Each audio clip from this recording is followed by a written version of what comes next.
সবাইকে নমস্কার।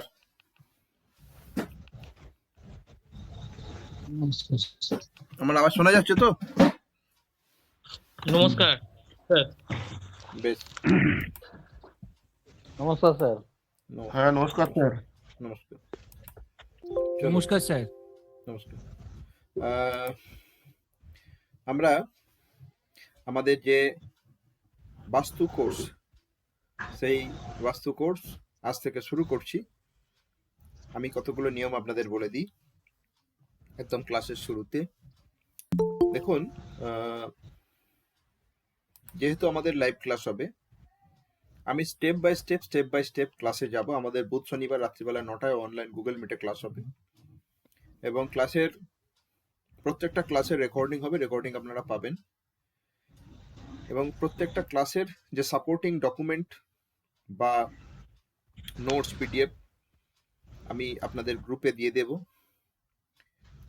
প্রত্যেকটা ক্লাস আপনাদের কাছে অনুরোধ করব, সবাই চেষ্টা করবেন যতটা সম্ভব লাইভ থাকার। ক্লাসের শুরুতে পুরনো ক্লাসের যে কোনো প্রশ্ন আপনারা করবেন। প্রতিটা ক্লাসের শুরুতে, ধরুন আজকে ক্লাস হলো, আমি কোনো বিষয়ে আলোচনা করলাম, সেই বিষয়টা আপনারা আবার পরের দিন রেকর্ডিং দেখলেন। পরের দিনে যখন ক্লাস হবে, আপনাদের যদি সেই ক্লাসে কোনো ডাউটস থাকে, তাহলে ক্লাসের শুরুতে ডাউটসগুলো বলবেন। কোনো মাঝখানে আমি সবাইকে অনুরোধ করবো আপনারা সবাই মিউট রাখবেন, কারণ যখন ক্লাস চলবে প্রত্যেককে বলবো আপনাদের নিজেদেরটা মিউট রাখবেন। কথা বলার প্রয়োজন হলে আনমিউট হলে কথা বলবেন, আবার মিউট করে দেবেন, কারণ অনলাইন তো অনেক ডিস্টারবেন্স হয় না হলে। প্রত্যেকটা জনকে আমি অনুরোধ করব যে ক্লাসের শেষে যেন পুরনো দিনের কোনো বিষয় আনবেন না। পুরনো ক্লাসের যাবতীয় ডাউটস ক্লাসের শুরুতে বলবেন। যদি প্রয়োজন পড়ে কোনোদিন ডাউটস ক্লিয়ার করতে সারাদিন যায়, ডাউটস ক্লিয়ার হবে, কিন্তু নতুন কোনো বিষয় যেদিন ডিসকাস হবে, সেই নতুন বিষয়ের পর আর পুরনো বিষয় আনবেন না। কোনো একটা ক্লাসের শেষে সেই ক্লাসের রিলেটেড যাবতীয় প্রশ্নগুলো করবেন। আমি এই নিয়মগুলো মেনে চলি প্রত্যেকটা ক্লাসের, এগুলো আপনারা একটু মানবেন। আমি আপনাদেরকে যেহেতু বাস্তুশাস্ত্রের প্রিন্সিপাল বোঝাবো, দেখুন এই কোর্সে বেশ কিছু আমি গল্পের মতো কথা বলবো, আপনারা বিষয়টা শুনবেন। বাস্তুশাস্ত্রের ধারণাটা পরিষ্কার করতে হবে, তার ইনার মেকানিজম কি, বাস্তুশাস্ত্রটা কি, তার ইনার মেকানিজম কি, এই মেকানিজমটা আপনাদের পরিষ্কার করতে হবে। ধারণা পরিষ্কার হলে বাস্তুশাস্ত্রটা একদম জলের মতো সহজ হবে। বাস্তুশাস্ত্র সম্পর্কে মানুষের বিভিন্ন রকমের বিভিন্ন ধারণা আছে, কিন্তু আমি যে কথাটা বলবো, যে জিনিসগুলো বলবো, আরেকটা কথা, আপনাদের যদি কারো কোথাও এর আগে কোনো বাস্তু কোর্স করা থাকে, মেবি অনেক রকমের পদ্ধতি আছে, কোনোটার সঙ্গে মিস ম্যাচ করবেন না, একদম মিক্স করবেন না শুরুতে। এই কোর্সটা হয়ে যাওয়ার পর পুরোনো জিনিসের সঙ্গে আপনি মিক্স করতে পারেন, একটার উপরে আর একটা চলে যাবে না হলে। আর বলবো সবাইকে ব্ল্যাঙ্ক হয়ে যাবেন, স্টার্টিং এ একদম ব্ল্যাঙ্ক, ধরে নিন আপনি কিছু জানেন না, এমনি ব্ল্যাঙ্ক হয়ে যাবেন। পরবর্তী পর্যায়ে যখন আমাদের ক্লাস চলতে থাকবে, কোর্সটা হয়ে যাবে, কোর্স হয়ে যাওয়ার পর বা কোর্স চললেই আপনি বুঝতে পারবেন আপনি কি বুঝলেন। প্রত্যেককে অনুরোধ করব, আপনাদের নিজেদের বাড়িটা প্রথম প্র্যাকটিক্যাল নিজেদের বাড়িটা হবে। যতজন আমার ক্লাসে উপস্থিত থাকবে তাদের নিজেদের বাস্তুটা এই কোর্স চলতে চলতে যেন আপনারা কারেকশন করে নেন। কোর্স ক্লাস চলতে চলতে যেন আপনাদের বাড়িটা কারেকশন করে নিতে পারেন। আপনারা যে বিদ্যাটা শিখছেন সেই বিদ্যাটার প্রয়োগ করে, যথোপযুক্ত প্রয়োগ করে যেন নিজে এক্সপিরিয়েন্স করে নিতে পারেন। যদি কারো কোনো সমস্যা থাকে, সেই সমস্যাটা দূরীভূত হয়ে যাক নিজেদের বাস্তু ধারণা নিয়ে। এটা আমাদের সকলের একটা মোটামুটি লক্ষ্য থাক যে আমাদের নিজেদের বাড়িগুলো আমরা প্রথমে কারেকশন করে নেব, তারপরে আমরা দেশ দুনিয়া সবার কারেকশন করতে চাইবো, করার ব্যবস্থা করব। আমরা কিন্তু উইদাউট ডিমোলিশিং, মানে বাড়ি টাড়ি ভাঙাভাঙির গল্প করব না, যা হবে কারেকশন হবে। এবং কারেকশন করার আমরা লজিক্যাল বা সায়েন্টিফিক যে ধারণা আমরা প্রস্তুত করে নেব। দেখুন, এই যে বাস্তুশাস্ত্র যেতে গেলে যে বিষয়টা আপনাদের জানতে হবে, তার পিছনে একটা আমি গল্প বলবো। প্রথম, পৌরাণিক কালে একবার মানে আমাদের মহাদেবের সঙ্গে, ভোলে মহেশ্বরের সঙ্গে একটা অসুরের যুদ্ধ শুরু হয়েছিল, ভোলে মহেশ্বর এবং অন্ধকাসুর।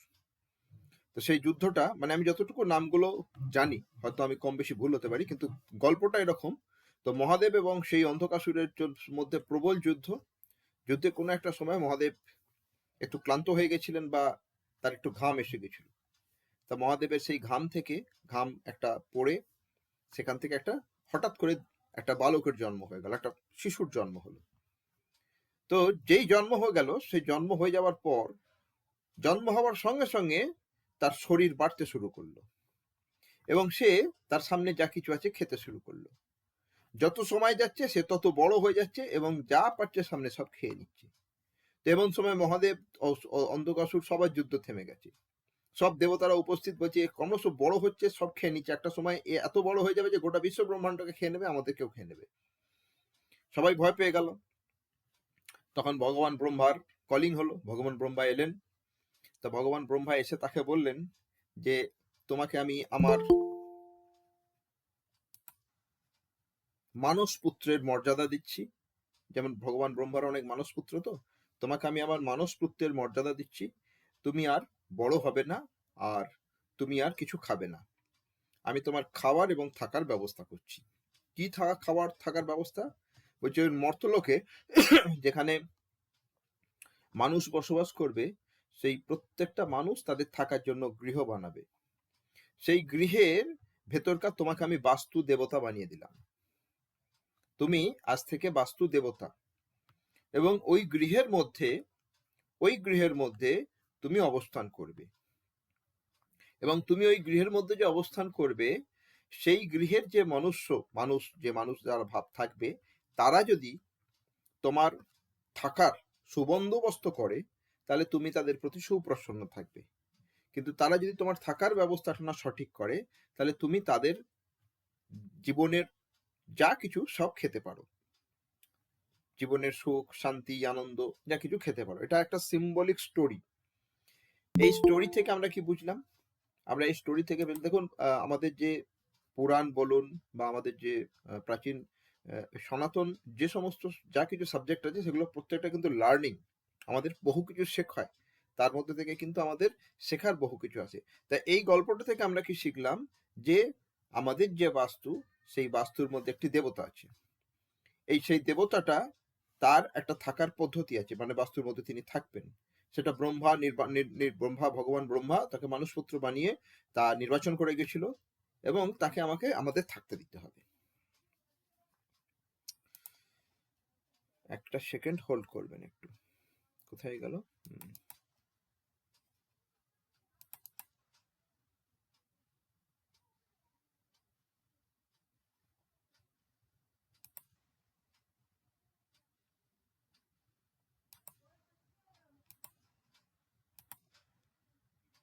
আমি স্ক্রিন শেয়ার করছি।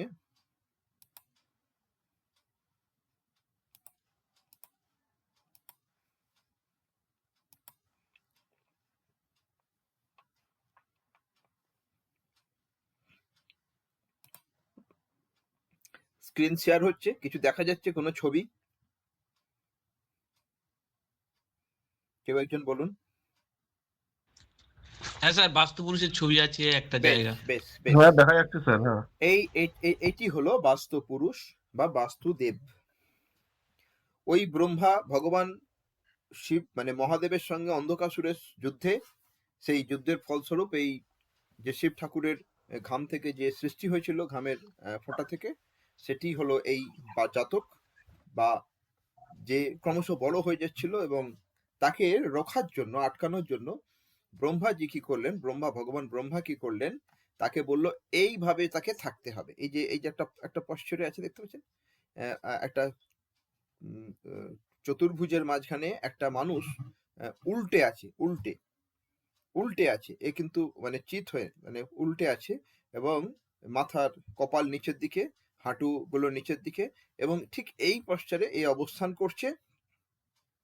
আর এইভাবেই সে অবস্থান করবে, এবং এভাবে ব্রহ্মা তাকে সেট করে দিয়েছিল যে তোমাকে এইভাবে থাকতে হবে, এটাই তোমার থাকার সবচাইতে সুনির্দিষ্ট নিয়ম। এবং যদি কোনো গৃহকর্তা, যদি কোনো গৃহস্বামী, বা যদি কোনো গৃহী, যার গৃহ, তিনি যদি তার গৃহ বানানোর সময় বাস্তুপুরুষের এই থাকার বিষয়টাকে নিশ্চিত করে ফেলে, তাহলে বাস্তুপুরুষ সেই গৃহে খুব শান্তিতে থাকবে, কারণ এটাই তার থাকার পদ্ধতি।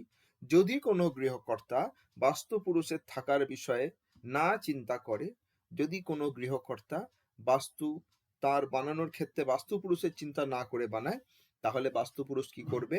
সেই গৃহের সুখ, শান্তি, আনন্দ, অর্থ, মান, যশ যা যা আছে সবকিছু খেতে পারে।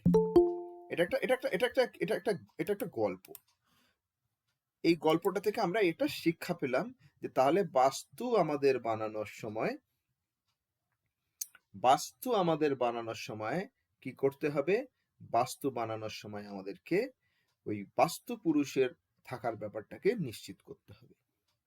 এখন গল্প হলো, এই যে বাস্তু পুরুষ, এই বাস্তু পুরুষটা কি? দেখুন, আমরা মনুষ্য যারা মানুষ, আমাদের প্রাচীন শাস্ত্র বলছে দেব, অসুর, মানে সুর, অসুর এবং তার মাঝখানে মানব। একটা হচ্ছে সুর, যেটা একদম কমপ্লিট রিদমে আছে। একটা হচ্ছে অসুর, যে কোনো রিদম নেই যার, অর্থাৎ কন্টিনিউটি কিছুই নেই, সব ডিসকন্টিনিউটি, যার কোনো নিয়ম ডিসিপ্লিন কিছু নাই, সে হচ্ছে অসুর। আর যে সুর, সে মানে সুরে আছে, তার ডিসিপ্লিন আছে, তার নিয়ম আছে, তার রিদিম আছে, সবকিছু ঠিকঠাক আছে, ব্যালেন্স, কমপ্লিট ব্যালেন্স, যেটা হারমোনাইজড আছে, হারমোনি, সেটা হচ্ছে দেব। আর যেটা কমপ্লিট ইমব্যালেন্স, সেটা হচ্ছে অসুর। এবং যেখানে কোনো কিছুর ব্যালেন্স নেই। আর মধ্যে আছে কি? মনুষ্য। কারণ আমরা জানি স্বর্গ, মর্ত, পাতাল। স্বর্গ মানে ওপরে দেবতারা থাকে, মর্তে আমরা হচ্ছে মনুষ্য থাকি, পাতালে হচ্ছে অসুররা থাকে। মানুষের সমস্যা হচ্ছে কি? মানুষের হচ্ছে টানাপোড়েন চলে, মানবের। দেবেরও টানাপোড়েন আছে, অসুরেরও টানাপোড়েন আছে। মানুষ, এটা কলিযুগের মানুষকে অসুরিক বৃত্তিও টানাটানি করছে, আর দৈবী প্রভাব তার মধ্যে বিরাজমান, যেহেতু সে মনুষ্য ঈশ্বরের সন্তান, দেবতাদের ছেলেপুলে, ঋষি মহর্ষিদের ছেলেপুলে।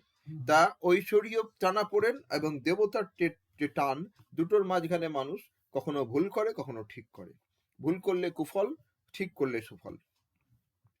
এই যে মানুষ, এই মানুষ কি দিয়ে তৈরি? এই যে মনুষ্য জীবনের উপাদান কি? মনুষ্য জীবনের উপাদান হচ্ছে তিনটে। একটা হচ্ছে শরীর, আর একটা মন, আর একটা হচ্ছে আত্মা। আমরা জানি আত্মা অবিনশ্বর, আত্মা কখনো মরণ হয় না, আত্মা কখনো মরে না। তো আত্মা যখন মরে না, আত্মা যখন অবিনশ্বর, তো একটা আত্মা একটা শরীর ধারণ করে, সেই শরীর ধারণ করে সে সেই শরীরে বিরাজমান থাকে। যতক্ষণ পর্যন্ত সেই শরীরটা চলে, আত্মা সেই শরীরের মধ্যে থাকে।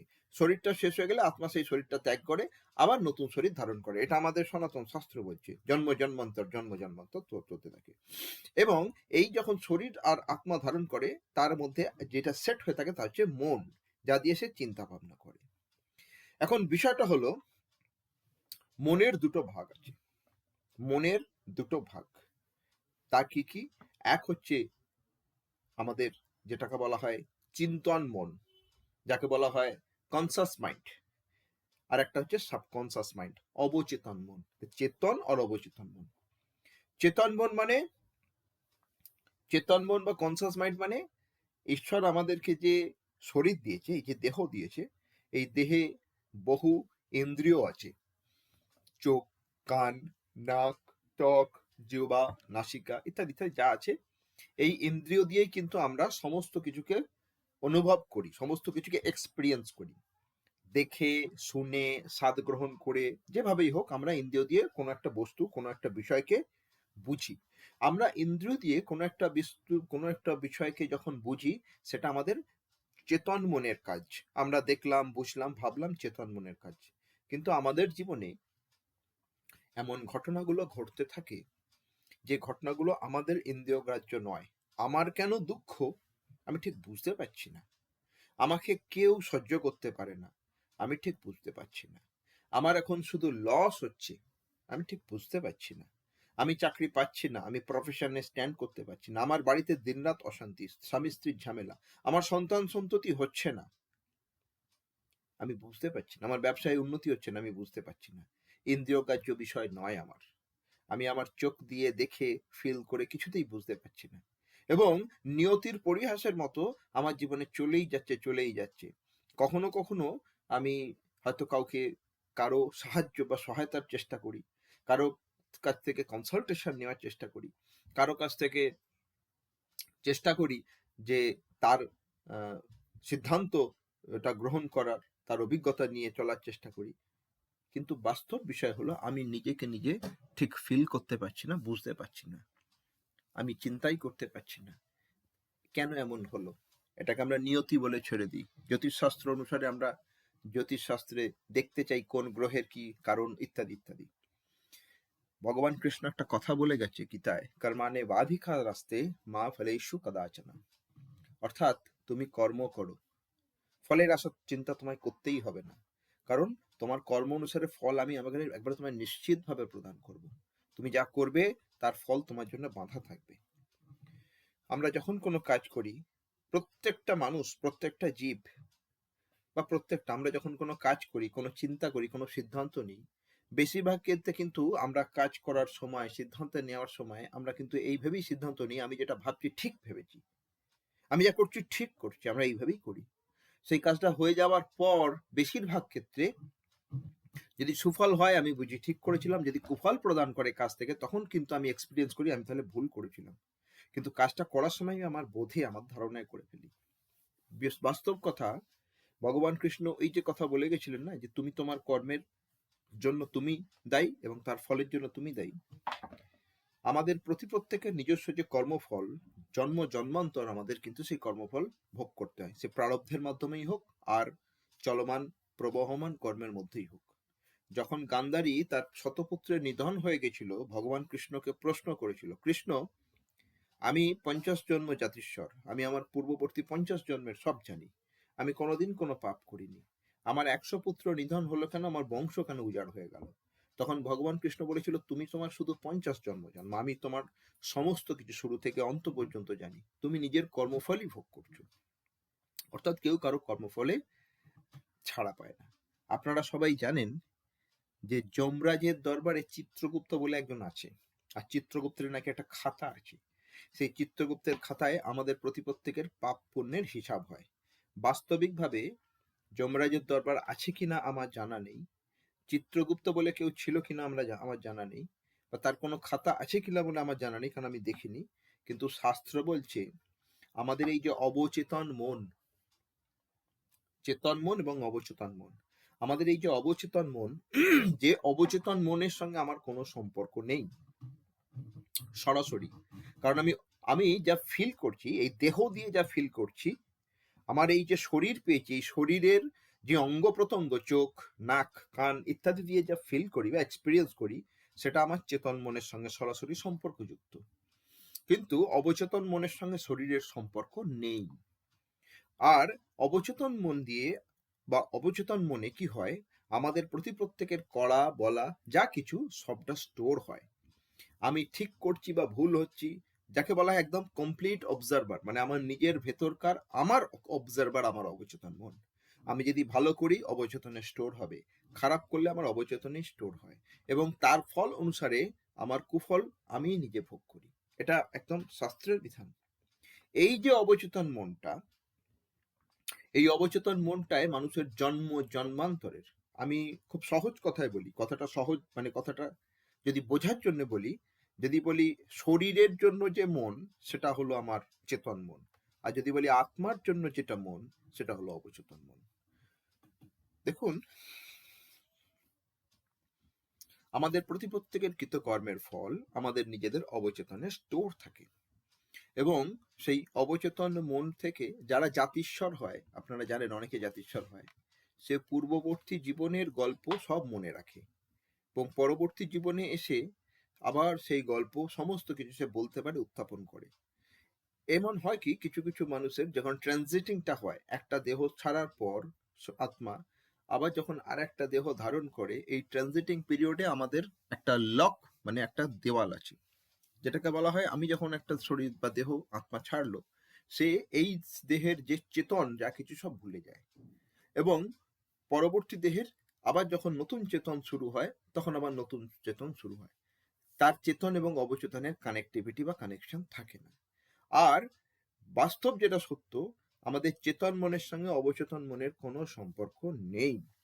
আর ওই সম্পর্ক নেই বলে চেতন মনকে অবচেতন মনই প্রবাহিত করে, অবচেতন মনই তাকে কন্ডাক্ট করে বা তাকে চালনা করে, কিন্তু অবচেতন চেতনের সঙ্গে ডাইরেক্ট কানেক্টিভিটি নেই। যার ফলস্বরূপ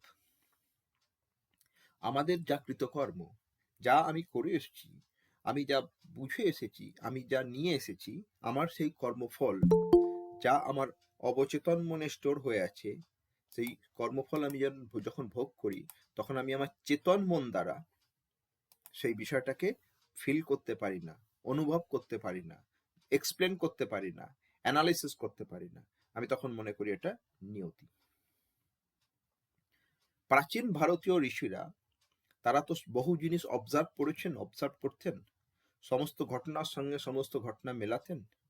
তো তারা দেখলেন, যখন মনুষ্য জাতি বা মানুষ যখন কোনো একটা ভবন বা গৃহে বসবাস করে, তখন তার এই অবচেতন মনের সঙ্গে তার ভবনের একটা সিঙ্কিং হয়ে যায়, বা তার অবচেতন মনের সঙ্গে তার ভবনের একটা কি হয়, সংযোগ তৈরি হয়। এবং প্রত্যেকটা মানুষের ভবনটাকে অ্যানালিসিস করে তার অবচেতন মনটাকে অ্যানালিসিস করা যেতে পারে বা যায়, এটা ঋষিরা অবজার্ভ করেছেন। এবং সেই অবজারভেশনের উপর বেস করে ঋষিরা বাস্তুশাস্ত্রটাকে কি করেছেন, মডিফাই করেছেন। বাস্তুশাস্ত্রটাকে অ্যানালিসিস করে দেখেছেন যে এই যে ভবন, এই ভবনের মধ্যে এই ভবনের মধ্যে থাকা যে মানুষ, তার তার ভাবনার সঙ্গে ভবনের একটা কানেকশন হয়। দেখুন, প্রাচীন সংস্কৃত শব্দে প্রত্যেকটা শব্দ তো তার ধাতু অনুসারে আলাদা আলাদা উচ্চারণ বা মানে হয়। তা আমাদের এই যে ভবন শব্দটা, ভাবনা শব্দটা, ভুবন শব্দটা, ভাব শব্দটা, এটা কিন্তু একই ভাব। এই ভব ভব ভব মানে বিং, মানে থাকা, বেঁচে থাকা, আছি। এই ভব শব্দ থেকেই এগুলো এসেছে। ওই ভাবনা আর ভবন, তা আমাদের যে ভাবনা, যেটা অবচেতন মনের ভাবনা, তার সঙ্গে ভবনের একটা রিলেশন আছে বা কানেকশন আছে, এটা প্রাচীন ঋষিরা অবজার্ভ করেছেন। এবং তারা দেখেছেন যে ওই ভবন অ্যানালিসিস করে আমরা কারো অবচেতনটাকে অ্যানালিসিস করতে পারি। এবং তারা দেখেছেন যে অবচেতন মনের সঙ্গে একটা ব্যক্তির কোনো সম্পর্ক নেই, তার বাস্তুর কারেকশন করে ওই অবচেতন মনের কারেকশন করা যেতে পারে। দেখুন, চিকিৎসকরা আমাদের তো শরীরের চিকিৎসা করে। আমাদের মনের যদি কোনো অসুখ থাকে, তখন আমরা ঈশ্বর, গুরু, ধর্ম, তাকে অবলম্বন করি। মানসিক অস্থিরতা, মানসিক অশান্তি ইত্যাদি থেকে মুক্তি পাওয়ার জন্য আমরা ঈশ্বর ধর্মের কাঠগড়ায় গিয়ে দাঁড়াই। তেমনি আমাদের যে অবচেতন মন, আমাদের যে আত্মা, সেই আত্মাটাকে বা আমাদের আত্মার, আমি বললাম যে স্টোরেজ অফ থট বা প্রাচীন প্রারব্ধ যে কর্মের যা কিছু স্টোরেজ, যেটা আমাদের অবচেতনে থাকে, প্রাচীন ঋষিরা কিন্তু এই ভবনের সঙ্গে কানেকশন করেছেন। এবং ভবনের কানেকশন করলে, বলে নাই যে গৃহটাকে মন্দিরের মতো বানাতে হয়, গৃহটাকে মন্দির করে তুলতে হয়।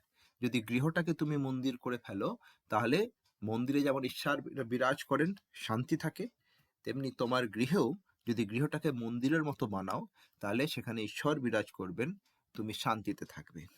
ঠিক তাই এই বাস্তু পুরুষের অবতারণা, আর ঠিক তাই এই বাস্তুশাস্ত্রের অবতারণা।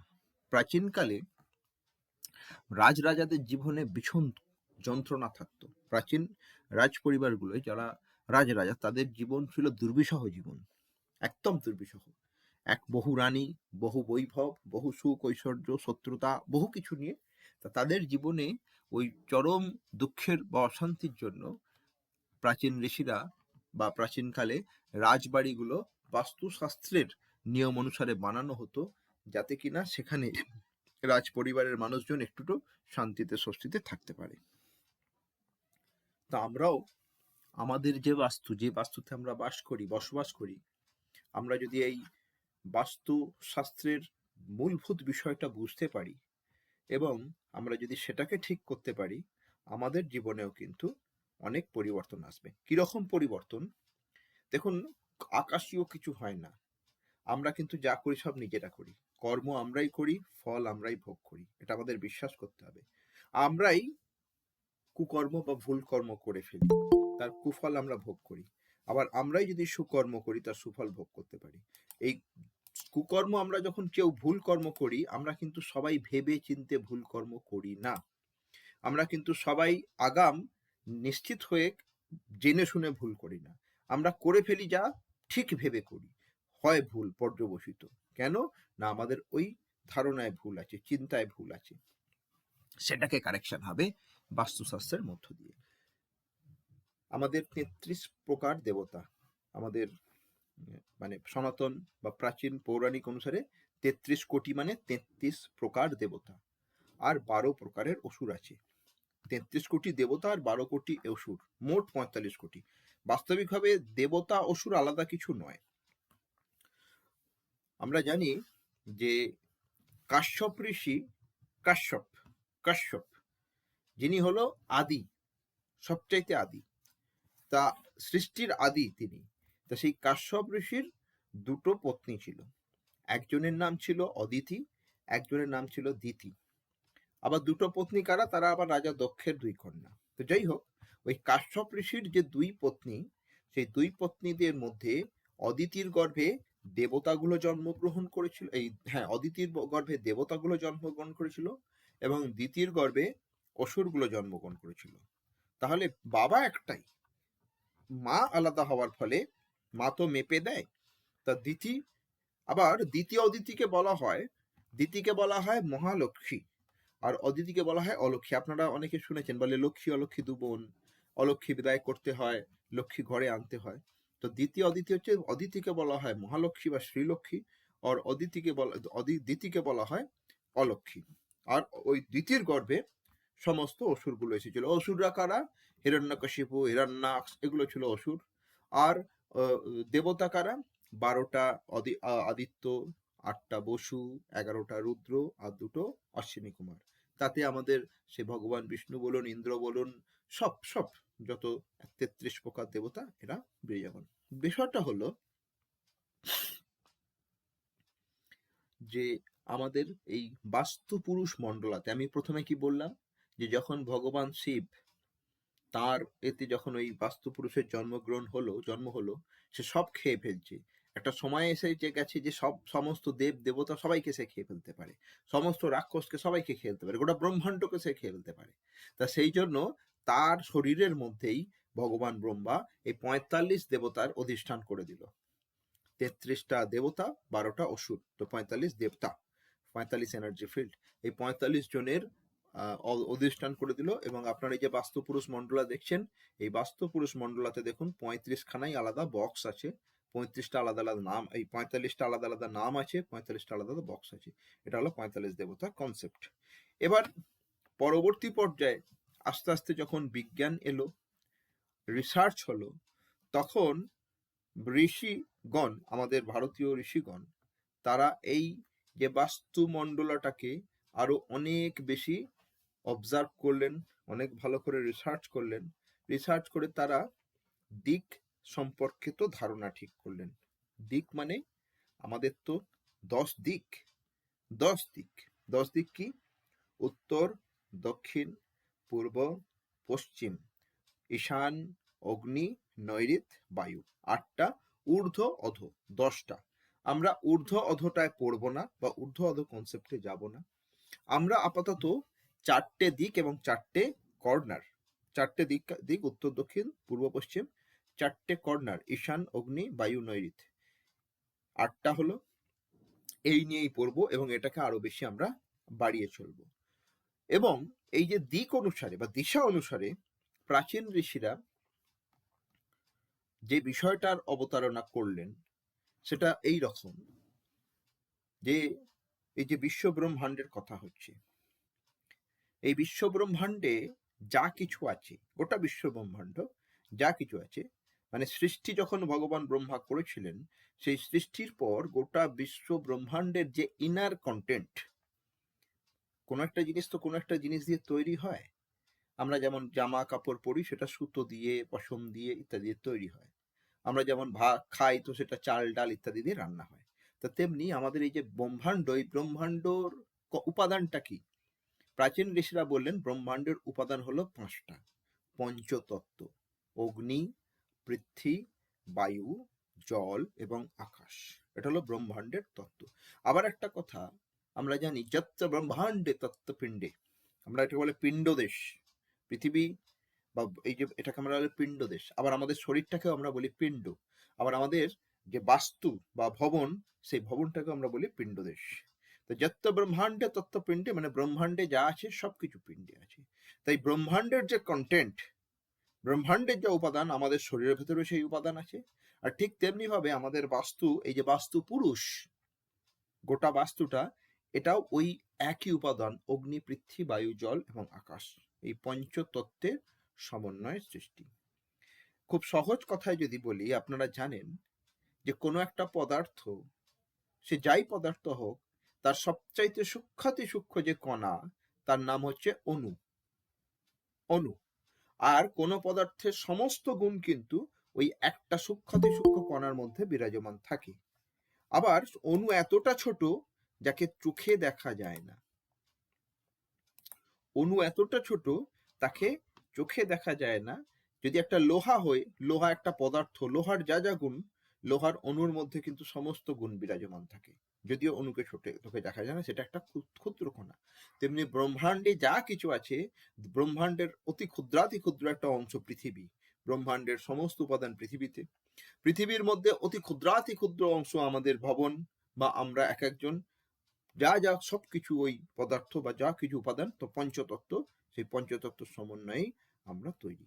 এই হলো বিষয়। আর এই বিষয়টা বা এই ধারণাটার ওপর বেশ করেই কিন্তু বাস্তুশাস্ত্রের উদ্ভাবন হয়েছে। এবং বাস্তুশাস্ত্রের আমাদের এই যে আমরা এটা একটা রেমেডিয়াল কোর্স করছি। আমাদের এই কোর্সটা কিন্তু প্রথম থেকে শেষ পর্যন্ত যা হবে সবটাই কিন্তু রেমেডি, মানে কিভাবে আমি কারেকশন করব। এবং যে শব্দটা আমরা এই কোর্সে, আমাদের এই কোর্সে যে শব্দটা আমাদের মেনে চলতে হবে, সেটা হচ্ছে ব্যালেন্স। কেন ব্যালেন্স? আমরা মানুষ, আমরা দেবতা নয়, আমরা অসুর নয়। আমরা দেবতা হওয়ার চেষ্টা করি বা অসুর হওয়ার চেষ্টা করি, এটা কোনো বিষয় নয়। বিষয়টা হলো আমাদের মানুষকে মানুষ হওয়ার চেষ্টা করতে হবে। আর মানুষ হওয়ার চেষ্টা করতে গেলে আমাদের ব্যালেন্স থাকতে হবে।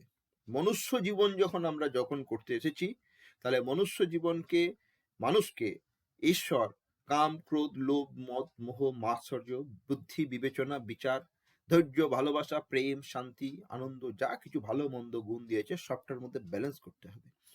সমস্ত জিনিসই আমাদের প্রয়োজনীয়, সে ক্রোধও প্রয়োজন, কামও প্রয়োজন, সবকিছু প্রয়োজন। ব্যালেন্স লাইফ লিড করতে গেলে ইচ অ্যান্ড এভরিথিং একটা মানুষের দরকার। অসুরদের সব প্রয়োজন নেই, ভালো গুণ অসুরদের কোনো দরকার নাই, বয়ে গেছে। ভালো গুণের তাদের কোনো প্রেম, ভালোবাসা, এসব কিছু দরকার নেই, অসুর তারা। আর দেবতাদের খারাপ গুণের কোনো দরকার নাই। দেবতারা হচ্ছে, তারা দেবতা, তারা একদম দেব, তারা প্রতিষ্ঠিত দেবতা। কিন্তু আমরা মানুষ, আমরা দেবতাও নয়, অসুরও নয়। আমাদের ভেতরে দৈব এবং আসুরিক দুদিকের টানাপোড়েন আছে। দেবতা এবং অসুরদের সমান গুণে আমরা, সমান গুণ আমাদের মধ্যে বিরাজমান। এবং আমাদের এই মনুষ্য জীবন যাপন করতে গেলে সবকিছুর দরকার। ঈশ্বর যা কিছু দিয়েছে, এবং সবকিছুকে আমাদের যদি ব্যালেন্সিং ওয়েতে যদি আমরা আমাদের সমস্ত কিছুকে, যা কিছু আছে, ব্যবহার করতে পারি, তবে আমাদের মানুষ জীবনটা ব্যালেন্স হবে। আমাদের মনুষ্য জন্ম নিয়েছি, আমাদের রোজগার করতে হবে, আমাদের অধ্যয়ন করতে হবে, আমাদের পড়তে হবে, লিখতে হবে, ভালোবাসতে হবে, বকতে হবে, জপতে হবে, আয় করতে হবে, উপায় করতে হবে, স্ত্রী নির্বাচন করতে হবে, স্বামী নির্বাচন করতে হবে, সন্তান সন্ততি উৎপাদন করতে হবে, তবে আমার মানুষ্য জীবনটা কমপ্লিট হবে। তা মানুষ্য জীবনের কমপ্লিশনের জন্য তাকে আমাদেরকে ব্যালেন্স করে চলতে হয়। এই ব্যালেন্স করতে গিয়েই আমরা মাঝে মধ্যে ডিসব্যালেন্স হই, আমরা ইমব্যালেন্স হই। যখনই আমরা ইমব্যালেন্স হয়ে যাই, কোথায় ইমব্যালেন্স হই? ইমব্যালেন্স হই আপার লেয়ারে। কোথায়? সাবকনসাসে। ডিসব্যালেন্স হয়ে যাই কোথায়? কনসাসে এসে ভুলভাল কাজ করে ফেলি, তার ভুলভাল ফল গ্রহণ করি। প্রাচীন ঋষিরা দেখলেন এই মনুষ্য জীবনকে ব্যালেন্স করতে গেলে তার সাবকনসাসটাকে, তাকে ব্যালেন্স করে দেওয়া যায়। সাবকনসাসকে কি করে ব্যালেন্স করা যাবে? না, বাস্তুর সঙ্গে সাবকনসাসের কানেক্টিভিটি দেখা গেছে। বাস্তুর কারেকশন হলে সাবকনসাস কারেকশন হয়, সাবকনসাস কারেকশন হলে তার কনসাস মাইন্ডে, মানে চেতন মনে তার গুড কমান্ড আসে। এবং তার ফলে তার কার্যকারিতাগুলো ঠিক হয় এবং তার রেজাল্টটা ঠিক হয়। এটা হলো মূল বিষয়। তাই এই সাবকনসিয়াসের সঙ্গে আমাদের কি কানেকশন, বাস্তুর কি কানেকশন আমরা বুঝবো, বুঝে সেটাকে আমরা ডিকোড করব, করে তাকে কারেকশন করার চেষ্টা করব। কিন্তু ওই বিষয় যত ব্রহ্মাণ্ডে তত্ত্ব পিণ্ডে, ব্রহ্মাণ্ড সব ব্যালেন্স আছে, ব্রহ্মাণ্ডে সব ব্যালেন্স আছে, পিণ্ড দেশেই সব ইমব্যালেন্স হয়ে যায়। দেখুন পৃথিবী তার নির্দিষ্ট অক্ষের ওপর বা অ্যাক্সিসে রেগুলার কোর্সে একটা নির্দিষ্ট রিদমে ঘোরে। সূর্যের চারিদিকে 365 দিন একদম রিদমে গোয়েতে ঘোরে। পৃথিবী কেন, সমস্ত গ্রহগুলোই একদম রিদমে আছে। যদি একবার একটু অ্যাকচুয়াল এদিক ওদিক হয়ে যায়, গোটা ব্রহ্মাণ্ড তছনছ হয়ে যাবে। কোথাও কোনো অ্যাকচুয়াল হয়নি। যত ঝামেলা এই পিণ্ড দেশে আমরা যারা বসবাস করছি মনুষ্য জীবনে, আমরা যে কাজ করতে যাই ভালো ভেবে করলাম, রুটিন তৈরি করুন, আপনি ভালো মানুষের মতো রুটিন তৈরি করুন। 2 দিন রুটিন পালন করবেন, 3 দিনের দিন রুটিন গায়েব। অসুস্থ হয়েছেন, রোগে ডাক্তার দেখাতে গেলেন, 3 দিন ওষুধ খেলেন, 4 দিনের পর ওষুধের সব গোলমাল হয়ে গেল, খাওয়া দাওয়া, ওষুধ খেতে ইচ্ছা করে না, রোগের জায়গায় রয়ে গেল। কারণ আমরা ইমব্যালেন্স, ব্যালেন্স হতে হবে। আর এই ব্যালেন্স হওয়ার জন্যই কিন্তু এই বাস্তু শাস্ত্র, সেটাই আমরা অধ্যয়ন করব। তার যে মূলভূত যে বিষয়, আমরা ব্যাপারটাকে বুঝবো এবং বুঝে কারেকশন করব। একটা কথা আপনাদের বলি, আমি কিন্তু আজকে প্রকৃতভাবে গল্প বলছি, আমার গল্পটা বোঝার চেষ্টা করবেন। আমি একদম ইনার যে মেকানিজমটা বলতে চাইছি। দেখুন একটা কথা আপনাদের বলছি, ব্যাপারটা হলো এই রকম। এই পৃথিবীতে এই সৃষ্টির পর থেকে ভগবান ব্রহ্মা, আমরা একটা গল্প পড়েছি না, ভগবান বিষ্ণুর নাভি কমল থেকে ব্রহ্মার সৃষ্টি হলো। তার ইচ্ছা হয়েছিল, তিনি তো ক্ষীর সাগরে নিদ্রিত ছিলেন, নাভি কমল থেকে ব্রহ্মার সৃষ্টি হলো।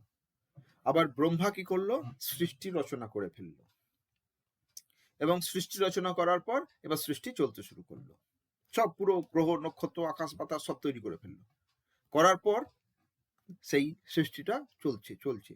সেখান থেকে জীব জগৎ জীবকুল সব সৃষ্টি হলো, এবং জীবকুল সৃষ্টি হওয়ার পর জন্মান্তরে জীবকুল আস্তে আস্তে পরিবর্তিত হচ্ছে। সুখ দুঃখ হাসি কান্না আনন্দ সবকিছু নিয়ে জীব জগৎ চলতে থাকছে। এই যে সৃষ্টিটা হলো, এই সৃষ্টিটা একবার করেছিল ভগবান ব্রহ্মা। এই সৃষ্টিটা তারপরে সৃষ্টি ধ্বংস সৃষ্টি, আগে পিছে চলতেই থামেনি কিন্তু। দেখুন আমরা বিজ্ঞানে একটা জিনিস জানি যাকে বলা হয় শক্তি। শক্তি অবিনশ্বর। আমি একটু আগে বললাম আত্মা অবিনশ্বর, আবার এখন বলছি শক্তি অবিনশ্বর। আত্মা অবিনশ্বর, আত্মার কখনো মৃত্যু হয় না, আত্মা কখনো শেষ হয় না। আত্মা একটা শরীর ধারণ করে, আবার একটা শরীর ধারণ করে চলতে থাকে। তেমনি শক্তিও কখনো শেষ হয় না, শক্তির রূপান্তর হয়, ট্রান্সফরমেশন, একটা এনার্জি থেকে আর একটা এনার্জিতে রূপান্তরিত হয়। আর এইভাবে শক্তির ট্রান্সফরমেশন চলতে থাকে। আমাদের শাস্ত্র বলে প্রথম ছিল পরম শিব, যাকে বলে পিওর সোল, আমরা বলি পরমাত্মা, পিওর সোল। আমি সেই পিওর সোল থেকে পরমাত্মা, সেই পরম শিব হলো শিব, পরম শিব এবং পরমা শক্তি, তাদের সম্মিলনে জগৎ সংসার সৃষ্টি হয়ে গেল। তাহলে প্রথম যেটা পরম শিব ছিল পিওর এনার্জি, আর পরম শক্তি মেকানিজম, ইচ্ছা বলে না, বিষ্ণুর ইচ্ছা হয়েছিল তাই বিকাশ হয়েছিল। সেখান থেকে ওই পরম শিব থেকে আস্তে আস্তে বহু কোটিতে উদ্ভিন্ন হলো, বহু জীবের সৃষ্টি হলো। সেই জীব একবার মরছে, আবার শরীর ধারণ করে আবার একটা এরকম চলতে থাকছে। ওই পরমাত্মা থেকে বহু আত্মা বিকশিত হয়েছিল। আলাদা আলাদা বহু অভিমত আছে। আমাদের শাস্ত্রটা বোঝার জন্য, আমাদের এই বিষয়টাকে বোঝার জন্য, আমাদের মেকানিজমটা বোঝানোর জন্য যেগুলো বলার আমি সেটা বলছি। কারণ পুরাণ নিয়ে বলুন বা অনেক ডিবেট আছে, আমাদের ডিবেটে গিয়ে লাভ নেই, আমাদের বুঝতে হবে বিষয়টাকে। তো তেমনি যেমন শক্তি, তার এনার্জির ট্রান্সফরমেশন হয়, একটা এনার্জি থেকে আরেকটা এনার্জি বারবার ট্রান্সফর্ম হতে থাকে। ঠিক তেমনি আমরা যা করি, কাজ করি, যে কর্ম করি সেই কর্মের একটা রেজাল্ট হয়। দেখুন, কোনো কিছুই কিন্তু আমরা যখনই কোনো একটা এনার্জি ক্রিয়েট হচ্ছে, সেই এনার্জি কিন্তু আর নষ্ট হবে না। সেই এনার্জি ক্রমশ ট্রান্সফর্ম হতে হতে এক এনার্জি থেকে দ্বিতীয় এনার্জি, তৃতীয় এনার্জিতে চলতে থাকবে। এই যে ট্রান্সফর্মিংটা আমাদের বাস্তুশাস্ত্রে বলছে, আমাদের সাবকনসিয়াস মাইন্ড বা অবচেতন মনে আমাদের এই যে ট্রান্সফর্মিং যে প্রসেসটা স্টোর হয়ে থাকে। অর্থাৎ আমরা যা কাজ করছি সেই কাজের যে এনার্জির আমি বিকাশ ঘটালাম সেটা আমাদের সাবকনসিয়াসে স্টোর থাকে, অবচেতন মনে। এবং সময় অনুসারে ওই সাবকনসিয়াসটার আবার কমান্ড হয়। আমি কাউকে খুন করলাম, আমার সাবকনসিয়াসে কমান্ড রইল।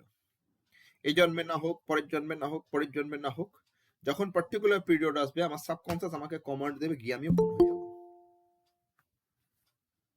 এটাই কিন্তু শাস্ত্রের বিধি।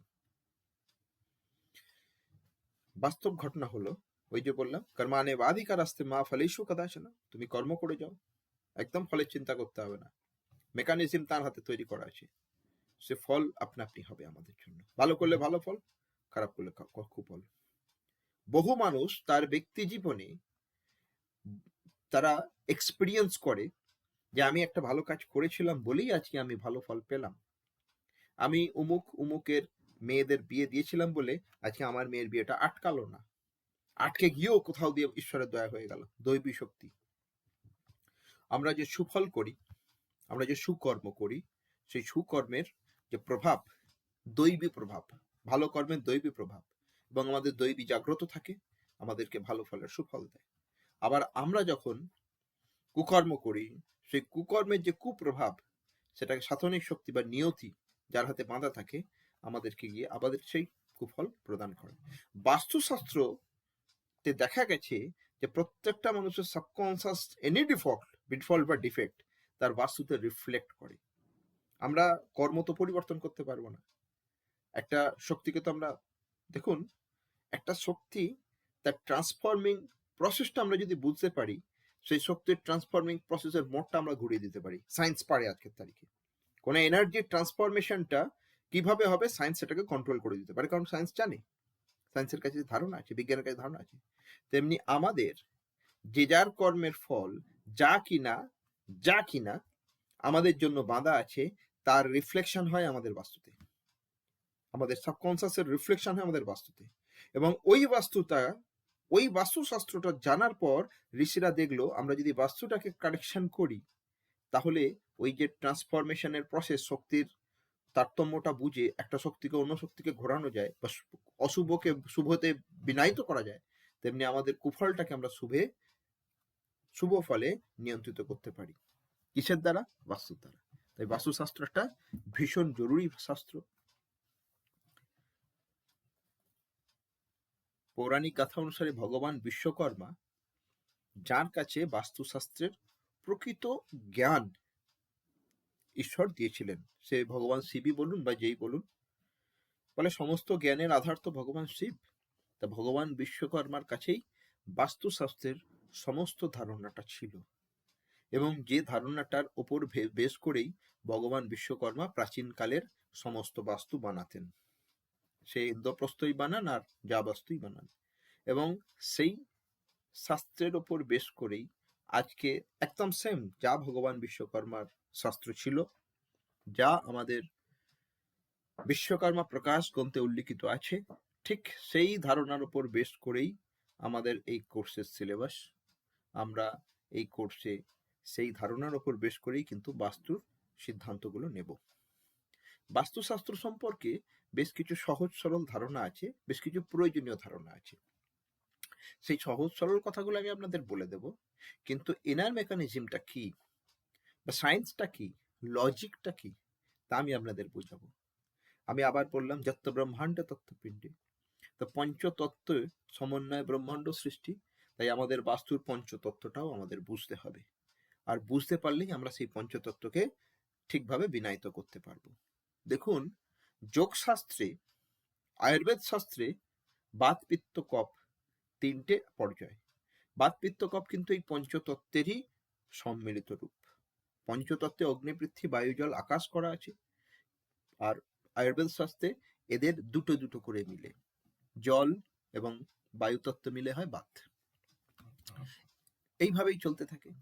তো বায়ুতত্ত্ব অগ্নিতত্ত্ব মিলে হয় পিত্ত। বিষয়টা হলো এইরকম,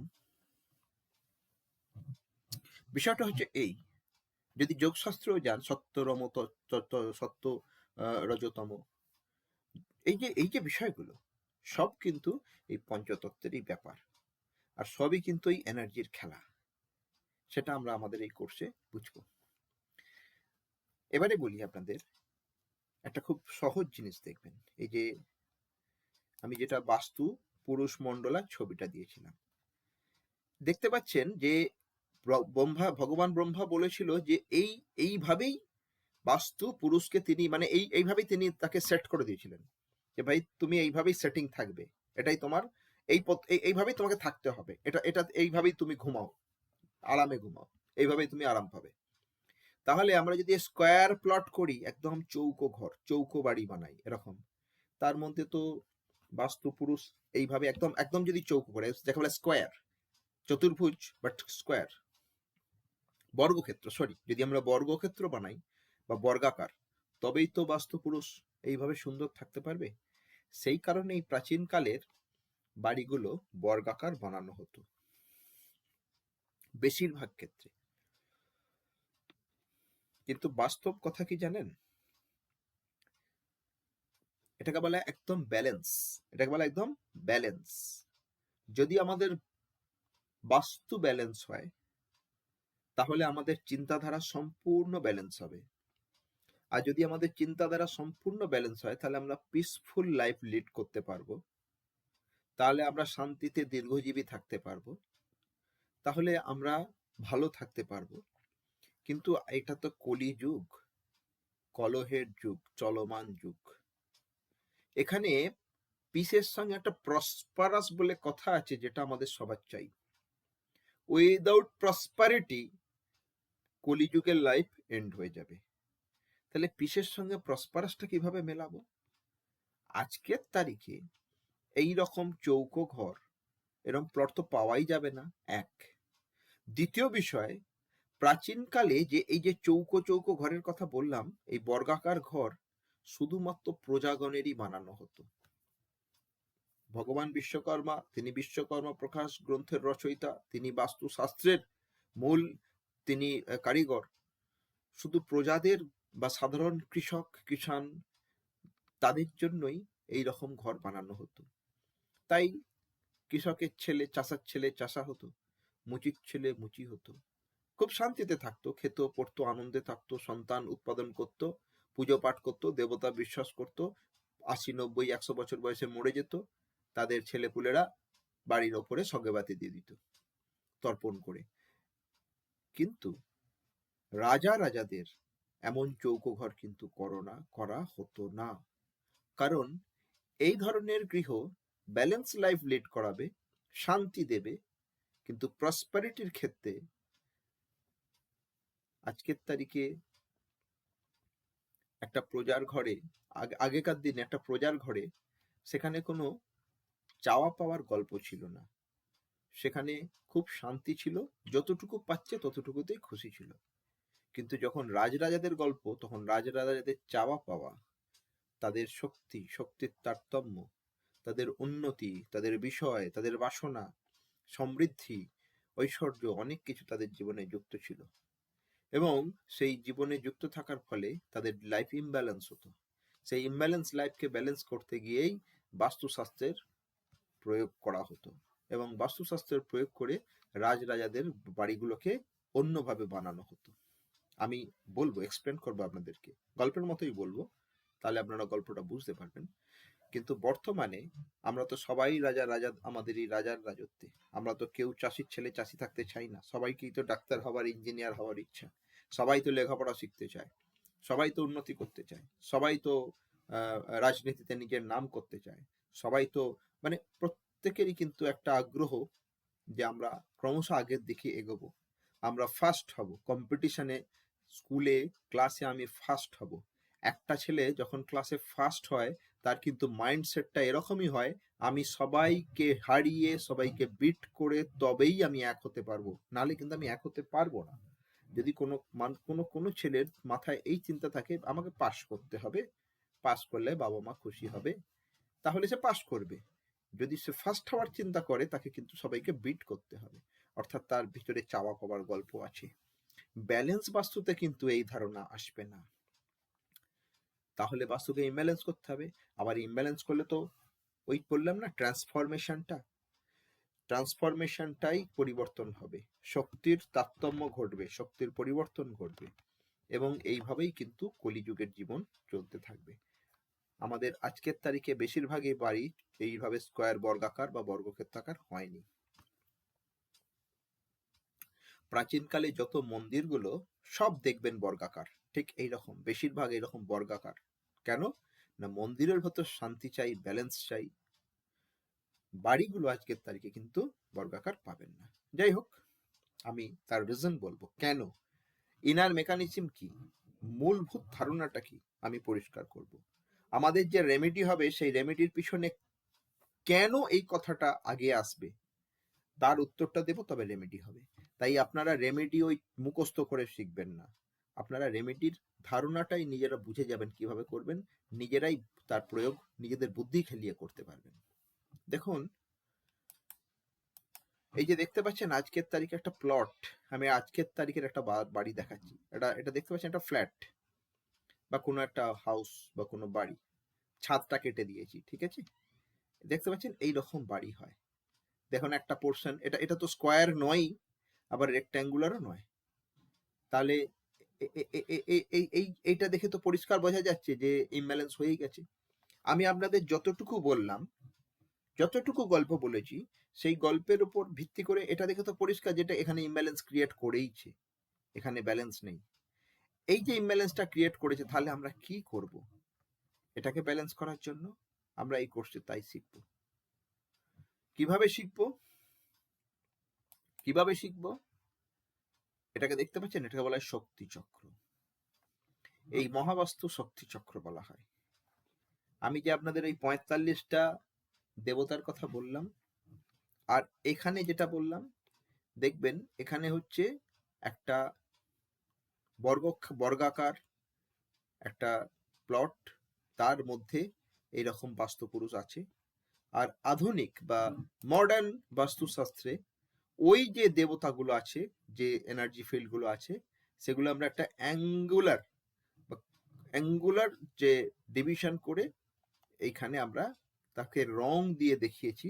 এটা রং নয়, এটা হলো প্রত্যেকটা পদার্থের, তার প্রত্যেকটা তত্ত্বের রং।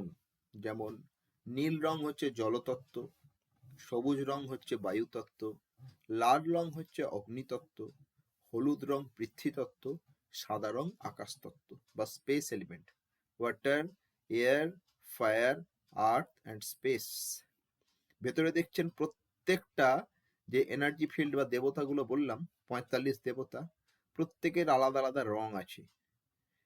খুব বাস্তব সত্যি কথা যদি বলি, আমরা হচ্ছে কলির মানুষ, আমাদের পঞ্চ ইন্দ্রিয়ই ভালো করে জাগ্রত নয়। কেউ চোখে কম দেখছি, কেউ কানে কম শুনছি, কারো ত্বকে ঝমেলা কাজ করে না, কারো জিভ কাজ করে না, কেউ ভালো গন্ধ পেতে পারি না, আর ষষ্ঠ ইন্দ্রিয় তো দুচ্ছাড়। প্রাচীনকালের ঋষিরা তাদের পঞ্চ ইন্দ্রিয়র বাইরেও তাদের যেটা সিক্স সেন্স, যাকে বলা হয় অন্তর্দৃষ্টি, এতটা বেশি পাওয়ারফুল ছিল, তারা যে কোনো বিষয়কে অবজার্ভ করতে পারত, ফিল করতে পারত। বাস্তবিকভাবে আমাদের গৃহের মধ্যে এই যে বললাম আপনাদের, যে কোনো পদার্থের সমস্ত গুণ তার অণুর মধ্যে বিরাজমান থাকে, কিন্তু অণুকে আমরা চোখে দেখতে পাই না, মাইক্রোস্কোপে দেখতে হয়। তেমনি ব্রহ্মাণ্ডের, বিশ্ব ব্রহ্মাণ্ডের সমস্ত যে তত্ত্বে, যে তত্ত্বের বিন্যাসে বিশ্ব ব্রহ্মাণ্ড সৃষ্টি হয়েছে, পিণ্ড দেশে, আমাদের শরীরে, আমাদের বাস্তুতে সেই একই প্রকারের তত্ত্ব বিরাজমান, এবং আমাদের প্রত্যেকটা বাস্তুর মধ্যেও এই একই রকমের তত্ত্ব এইভাবে বিনায়িত হয়ে আছে। প্রত্যেকটা দেবতা তাদের যে রং, এই রংগুলো বাস্তবিকভাবে এই রঙই, এটা প্রাচীন ঋষিরা তাদের অন্তর্দৃষ্টি দিয়ে বুঝেছিলেন। এখনের পক্ষে সম্ভব নয়। তাদের বিচার বিশ্লেষণ, তাদের অনুভূতি, তাদের ধারণা বা সিদ্ধান্ত অনুসারেই এই শক্তিচক্র বানানো হয়েছে। অর্থাৎ প্রাচীন ঋষিরা আমাদের যা শিখিয়ে গেছে সেই ধারণার উপর বেস করেই আমরা এই শাস্ত্রটা অধ্যয়ন করব। এই হলো গল্প। এখন ব্যাপারটা হচ্ছে, আমি তাহলে কি করাবো? আমি আপনাদের বাস্তুর গ্রিডিং শেখাবো। ঠিক, আমি বাস্তুর গ্রিডিং শেখাবো। বাস্তু গ্রিডিং করার পর আমি আপনাদের পঞ্চতত্ত্ব শেখাবো, 5 এলিমেন্টস। গ্রিডিং ব্যাপারটা কি? গ্রিডিং ব্যাপারটা মানে কোনো গৃহ কিভাবে আমরা মাপচোপ করব।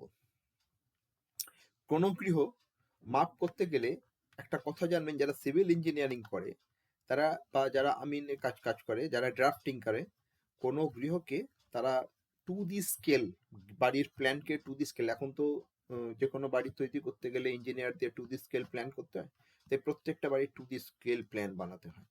আমরা কিন্তু 2D প্ল্যান করার ধারণা আমি আপনাদের দিয়ে দেবো, আমি বুঝিয়ে দেবো।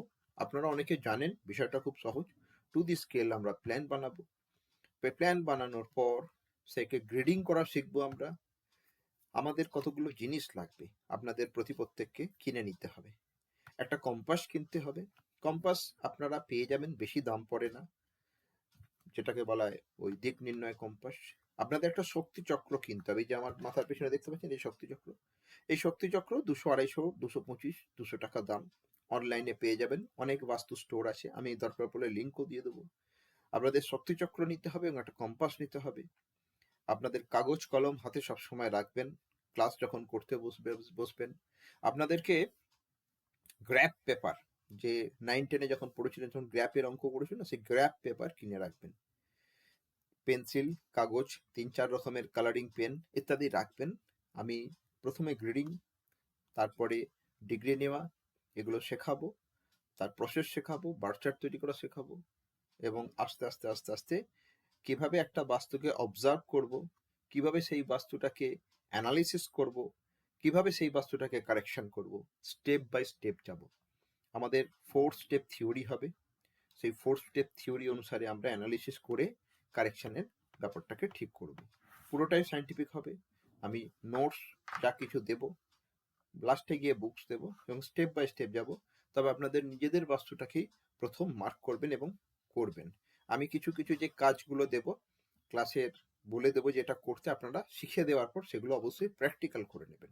তাই যে জিনিসটা প্রথম শক্তিচক্রটা আপনারা অর্ডার করে দেবেন, আর একটা কম্পাস কিনে নেবেন। কম্পাসও বেশি দাম নয়, সাধারণ কম্পাস কিনবেন প্রথমে, পরবর্তী পর্যায়ে দামি কম্পাস নিতে পারেন। আর হ্যাঁ, এখনকার মোবাইলগুলো, ভালো অ্যান্ড্রয়েড ফোনগুলো কিন্তু তাদের কম্পাস তাদের ভেতরে থাকে, কাজ হয়ে যায়। পরবর্তী পর্যায়ে আমি আপনাদেরকে কিভাবে গুগল আর্থের মাধ্যমে ডিগ্রি নিতে হয়, কিভাবে জিওজেব্রা অ্যাপস ইউজ করতে হয়, কিভাবে ক্যানভাস অ্যাপস ইউজ করতে হয় তাও শেখাবো। ম্যানুয়ালও বলবো, ম্যানুয়ালি মানে আপনার ধরুন নেই ল্যাপটপ, অসুবিধে নেই, আপনার ওই স্কেল, কাগজ, পেন্সিলেই কাজ করবেন, শিখিয়ে দেবো কিভাবে করতে হয়। আপনার যদি ল্যাপটপ থাকে বা ডেস্কটপ থাকে, আপনি যদি একটু সাউন্ড হন, কিভাবে জিওজেব্রা অ্যাপস ইউজ করবেন, কিভাবে ক্যানভা অ্যাপস ইউজ করবেন, খুব অল্প ইউজ আছে এই বাস্তুশাস্ত্রের জন্য, তা বলে দেবো। যারা অটোক্যাড জানে তাদের তো দেখতে নেই, আমি অটোক্যাডের দিকে যাব না। পরবর্তী পর্যায়ে যারা অটোক্যাড পারবেন তারা তো ফার্স্ট ক্লাস করবেন, কিন্তু সেগুলো আমি শিখে দেবো। আর মূল যে ধারণাটা, সেই ধারণাটা আমি আপনাদেরকে দেব। এই যে ট্রান্সফরমেশনটা কিভাবে হচ্ছে আর আমরা সেটাকে কিভাবে, তার ট্রান্সফর্মিং প্রসেসে আমরা কিভাবে নিজেদেরকে সেই মানে তাতে আমরা ইন্টারফেয়ার করতে পারবো, আমরা ট্রান্সফর্মিংটা আটকাবো কিভাবে, এই বিষয়ে এই কোর্সে এই বিষয়গুলো হবে। এই হলো বিষয়, আর পরপর স্টেপ বাই স্টেপ ক্লাসে হবে। এবার আপনারা বলুন, আপনাদের মনে কোনো প্রশ্নের উদয় হলো কিনা, বা আপনারা কিছু জানতে চান কিনা, বা আমি আজকে যে কথাগুলো বললাম আপনারা বুঝলেন কিনা। স্যার আপনি যে নোটগুলো দেবেন স্যার সেগুলো সব বাংলায় থাকবে না ইংরেজিতে থাকবে স্যার? সব ইংরেজিতে। বাংলায় হবে না স্যার? না, আমার সাধ্যের মধ্যে নেই।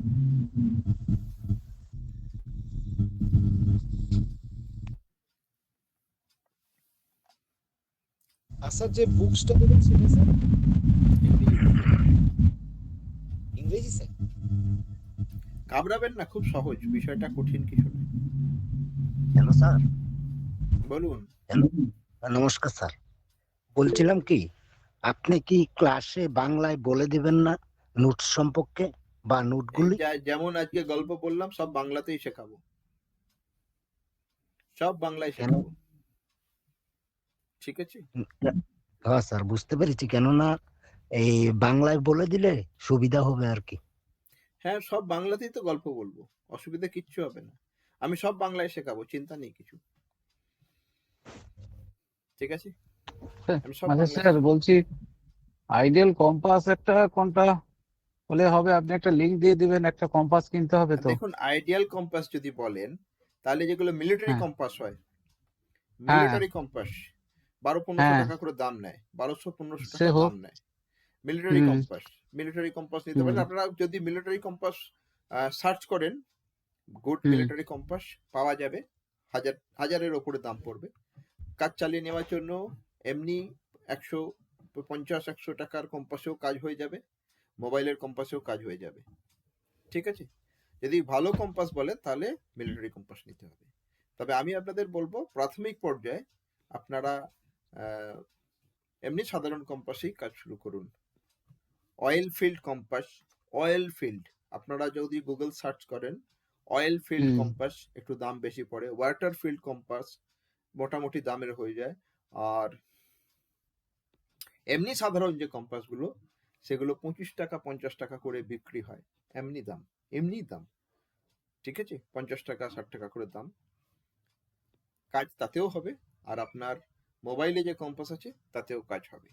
আমি অ্যাকুরেসির জন্য, যেহেতু আপনাদের অ্যাকুরেসির বিষয়ে আছে, সেই অ্যাকুরেসির ক্ষেত্রে আমি বলবো যদি কেউ চান military compass, oil field military compass নিতে পারেন, ঠিক? Okay sir. নমস্কার স্যার। স্যার বলুন। বলছিলাম আপনি আমাজন কিংবা ফ্লিপকার্ট থেকে ওই লিঙ্কগুলো দিয়ে দিলে ভালো হতো আর কি। আমি দিয়ে দেবো, আমি এর লিঙ্কটা দিয়ে দেবো, শক্তি চক্রের লিঙ্কটা দিয়ে দেবো, ঠিক আছে? আর ঠিক আছে। কম্পাসের ক্ষেত্রে আপনারা একটু সার্চ করে নেবেন, মোবাইলেই কম্পাস থাকে জানেন তো, মোবাইলে কম্পাস থাকে, মোবাইলে কম্পাস থাকে। আপনারা যদি নালে আপনারা প্লে স্টোর থেকে একবার কম্পাস অ্যাপস কোনো একটা ইনস্টল করে দেখবেন যে আপনার মোবাইল কম্পাস ফ্রেন্ডলি কিনা। সব মোবাইল তো কম্পাস ফ্রেন্ডলি নয়, কিছু কিছু মোবাইল কম্পাস ফ্রেন্ডলি হয়। যদি কম্পাস ফ্রেন্ডলি হয় আপনার মোবাইল, তাহলে মোবাইল কিন্তু মোবাইল থেকে, এই যে দেখুন আমার, দেখতে পাবেন আমার মোবাইলে, কোথায় গেল, দেখা যাবে কি, কম্পাস আছে,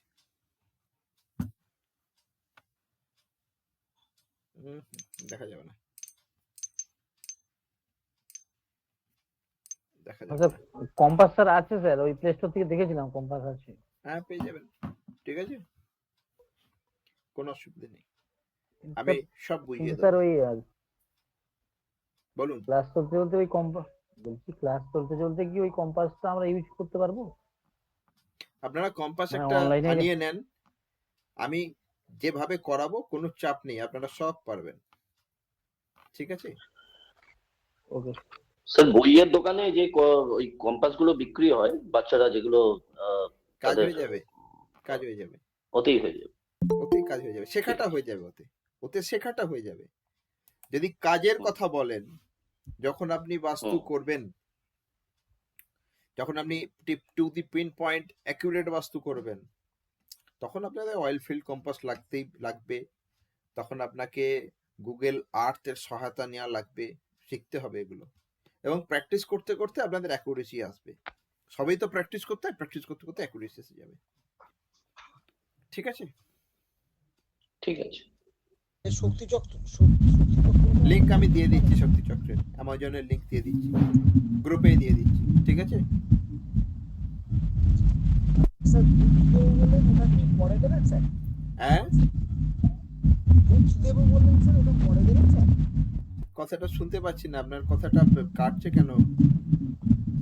স্যার ওই বুকস দেবেন বললেন? হ্যাঁ, না, ওটা ওটা পরের দিকে দেবো, প্রথমের দিকে আপনাদের হজম হবে না, তাই বেশি খাওয়াবো না প্রথমে। ঠিক আছে, আগে ব্যাপারটা বুঝুন, কারণ অনেক বড় কন্টেন্ট তো একসঙ্গে বোঝার মতো হয়ে যাবে, যদি পড়তে যান গুলিয়ে ফেলবেন। আমি একদম থেকে স্টেপ বাই স্টেপ তুলে তুলে নিয়ে যাবো, ঠিক সময় দিয়ে দেবো, ঠিক আছে?